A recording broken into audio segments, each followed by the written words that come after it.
Assalamu alaikum wa rahmatullahi wa barakatuh. Bismillah, alhamdulillah, salatu wassalamu ala rasulillah wa ala alihi wa sahbihi man wala. Before I start talking about what I actually want to speak about tonight, I just want to actually congratulate the organization of ICNA for putting together such a wonderful convention once again. I personally have found so much of it beneficial, alhamdulillah, and one of the things that I appreciate about ICNA is that it offers a feeling of home when we have these discussions as a community. So may Allah reward the brothers and sisters at ICNA and MAS for once again outshining themselves in the previous year and putting together a convention of this sort. So if you all can give them a round of applause, inshallah. And Dr. Altaf told me to tell you to donate. So keep donating, inshallah. Now, I also want to apologize to ICNA because I typically don't do this, but I will be departing from the topic that was given to me and that I'd actually prepared for this evening. And instead, I want to talk about the issue that has struck the hearts and minds of so many people in the United States once again. And I want us to begin by actually looking at an image of Stephon Clark. So I'm going to ask backstage to put up this image. This is the Stephon that you're not going to see in the media over the next few months and years to come. This is Stephon with the mother of his children Aiden and Cairo, who a few nights ago, as we hosted a forum in Sacramento, his kids were playing around on their mother's phone, smiling, laughing, not having any idea what was going on. This is a man who had his troubles, like many of us have our troubles. In fact, we all have our troubles, and will be purposefully mischaracterized by being characterized by nothing but those troubles for the rest of the existence of his memory on earth. His children will grow up searching his name and will find people smearing him and disparaging him, making the case that he deserved to be hunted down like an animal, have his body ripped to pieces. And some people will naively say, well, he's no Malcolm. Well, maybe if Malcolm was gunned down at the age of 22, his record would look a lot like Stephon's. Maybe if you gave him a chance, without murdering him and assassinating him, we would be able to talk about a young man who completely turned his life around, who instead of having his family talk about establishing a resource center or a library in his name, could have lived to do so for himself. If you are a Muslim, you believe in the redemptive nature of Islam, and you believe in the potential of every person to grow up to be special. This is the Stephon that I want you to memorize. This is the Stephon that I want you to look at. And I don't know that in a Muslim gathering or a Muslim convention, this has ever happened where we insisted on saying their name. So I want you all to say his name as loud as you can. Stephon Clark. Stephon Clark. Stephon Clark. There are people now in the streets in Sacramento that are chanting his name. And likely what will happen to those that murdered him is similar to what has happened to those that have murdered elsewhere in this country. We're here in the home of Freddie Gray. Charges will be filed, convictions will not happen. They will wait for your outrage to subdue. They will wait for it to no longer be a national conversation. And then they will release the verdict, and then they will release more egregious videos, as we're seeing today, footage of Alton Sterling, who was murdered in Baton Rouge, where a cop tells him that I'm going to kill you as he's walking him to the car before they actually put him in the grounds and fire bullets into his chest on camera. A day after Philando Castile, the verdict comes back, a man who was murdered in front of his daughter, with his daughter in the back seat, who did everything he was told to do, complied, Just as they always say, just follow directions and you won't have an issue. And had 7 bullets put into his head in front of his daughter, his young daughter. After the verdict, they released more footage. This is Stephon Clark, and I want you to memorize that. This here is Jordan Edwards. Jordan was 15 years old, high school freshman in Dallas, Texas, in Ball Springs. Jordan was a straight A student, and I'm not mentioning that because if he was a complete failure, he still wouldn't have deserved to be killed the way that he was. Straight A students potentially would have gone on to be a high school valedictorian, captain of his football team. Has one of the best fathers I've ever met in my life. And I don't say that lightly. His father is one of the most loving fathers I have ever met in my entire life. Jordan went to a party that night. And before your mind starts going places about what type of party, it was a type of party 15-year-olds go to. One of the neighbors called the cops because of the disturbances from next door. An officer shows up to the scene by the name of Roy Oliver. Jordan was in the car with his brothers. As they heard the shots fired, everyone jumped in their cars and tried to get away, which is common sense. You would try to get away if you're hearing gunshots fired from wherever you are. The last thing Jordan saw in his life was he looked over as Officer Roy Oliver came to the passenger window where he was sitting. Jordan looked, and what he saw in his face was the barrel of an AR-15. The last word that Jordan uttered was "duck" to his brothers.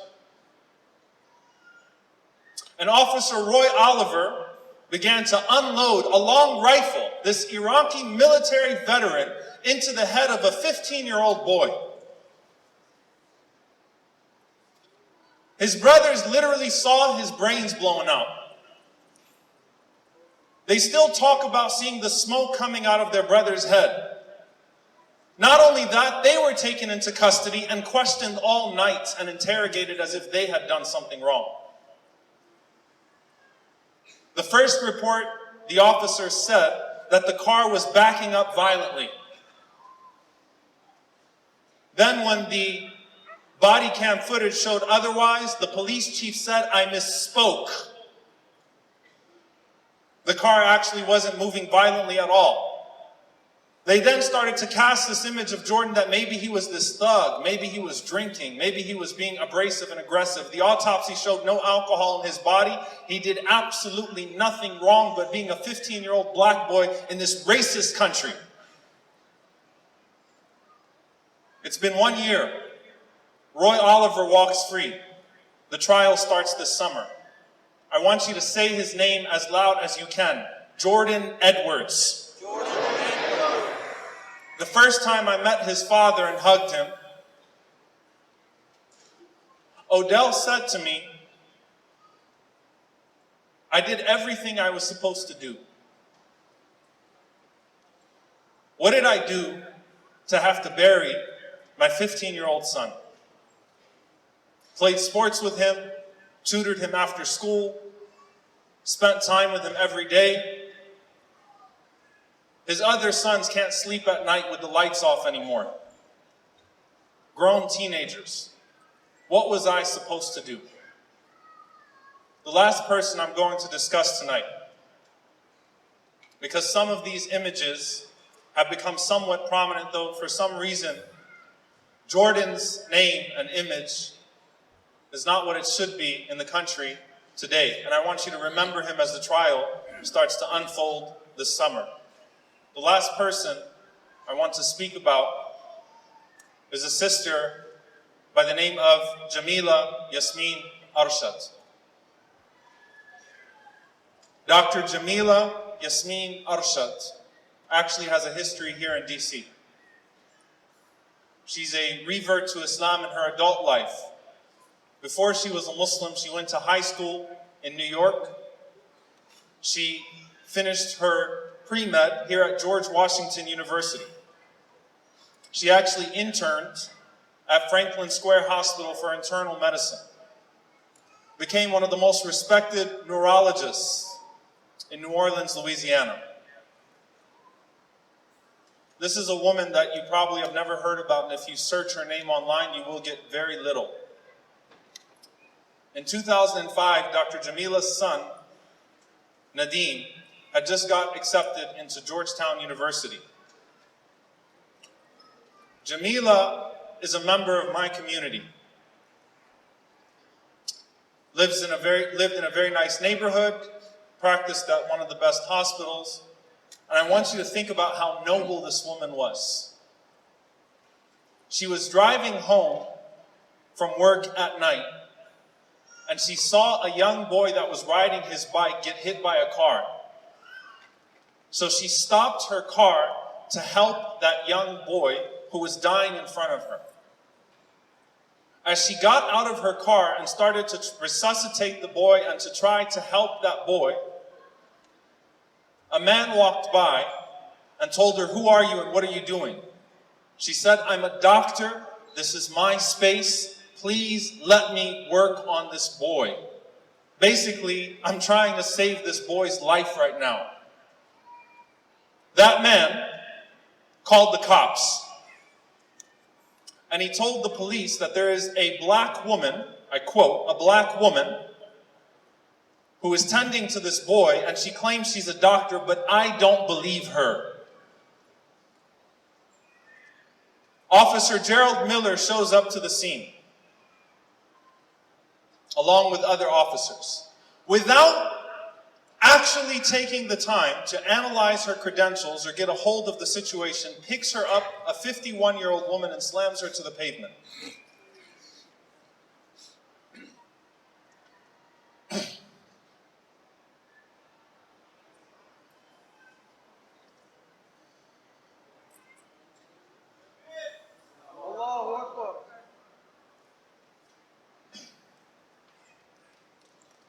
When Dr. Jameela got up and tried to explain herself, and yes, obviously was disturbed by the situation, the police report says she swatted her arm, and because of that, the officer did a leg sweep on her that left her face first on the pavement, and then he sat on her back with all of his weight and handcuffed her and threw her into the back of a police car. She started having a seizure of sorts. He locked the car on her. The hospital is literally 5 minutes or less away. Walked away from the car. She was kicking the door as she was in the back seat, trembling, and she had a cardiac arrest and she died.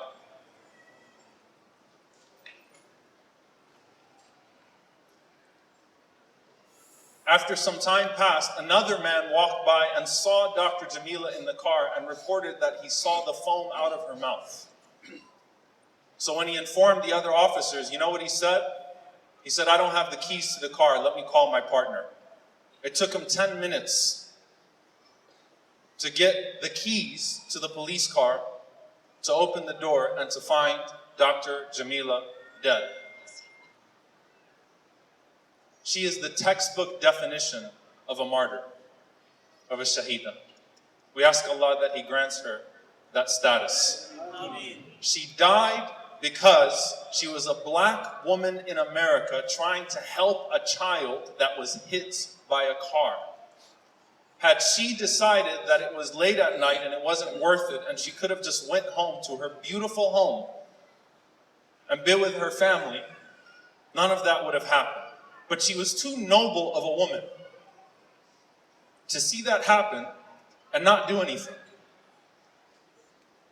For the last 13 years, her family has fought to get some kind of charge, some kind of conviction, local, state, federal courts, and instead faced all white juries and constant roadblocks. And the officers that murdered Dr. Jameela still work for the Kenner Police Department. I want you to say her name because it's never been said in a crowd. Jameela Arshad. Her son Nadim returned from Georgetown that year and never was able to come back. Their entire life for the last 13 years has been defined by this tragedy. Dear brothers and sisters, 264 victims of police shootings in 2018. 987 in 2017. You tell me it's only a few bad cops. You tell me that people should pay attention and comply with instructions and they won't get shot. You tell me that this is communities of color's fault, because if they wouldn't be so dangerous, then the cops would not have to treat them this way. You tell me that Jordan Edwards deserved to die. You tell me that your sister, who said La ilaha illallah, became Muslim, I think here in this area in her adult life, deserved to be killed for helping a child that was struck on his bike. You tell me this isn't a systemic problem. You tell me this isn't a Muslim cause. You tell me this isn't a problem that each and every single one of us should be concerned with. You tell me with confidence that this might not be you one day on this screen. You tell me that this is a civilized country. You tell me that our American policemen don't act like the IDF now, like an occupying military in communities of color. You tell me that there's proper accountability. You tell me that there are other issues that are more important than this one. You tell me that it's okay to simply put a hashtag up and move on in life. I understand that there's a particular apprehension in our communities with taking up such a controversial cause at this point in time. I get it. We have enough going against us right now, don't we, as a Muslim community overall? But the Prophet ﷺ said, هَلْ تُرْزَقُونَ وَتُنْصَرُونَ إِلَّا بِضُعَفَائِكُمْ. Are you supported or given aid by Allah except by the way that you treat your most vulnerable? I understand that if you start to talk a little bit about too much police brutality, maybe the police chief's not going to want to come to your masjid next year. I understand that if you talk about the atrocities that this government carries out around the world, dropping bombs on Muslim countries and non-Muslim countries, killing innocent people, then you might not get invited to the next mayor's iftar or governor's iftar. There aren't going to be any White House iftars anytime soon. I understand that you might not be able to pull the same strings that you used to. That you might not be able to get the same connections to say that we are an ideal community. But just as Sheikh Yasser was talking about not wanting or not caring about being popular, we need to stop putting so much currency and access to power. Because power only comes from Allah subhanahu wa ta'ala. And if we're afraid of power structures not wanting to deal with us because we critique them so heavy, then don't whine when that same power structure comes after you collectively as a community and starts to take away your civil rights.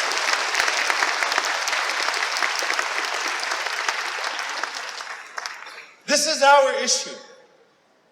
This is our sister. She died, and if you search her name, there are only 2 or 3 searches that'll come up on Google searches, court records that you'll have to decipher. And they'll look very much so like the court records with all the other ones. Officer acted with reasonable measures. You tell me if this sounds reasonable. And you tell me if this sounds civilized. And you tell me this isn't a Muslim issue. I am making a plea to you, dear brothers and sisters, as a whole. And I understand it is controversial. It is dangerous. It is going to cut off a lot of the connections, the very little connections that we still have. The token support that we still get from some politicians, they're not going to want to talk to us anymore if we're too harsh in regards to these issues. But Allah has expectations of you as well, and those expectations are more important. So I implore you to take up this cause. There is no cause right now in this country that is more important for the Muslim community than this one. And I say that and I'm not going to flinch. There is no cause right now in this country that is more important for the Muslim community. Stop claiming Malcolm X if you're not going to talk about police brutality. That was who Malcolm was. That was what his platform was about.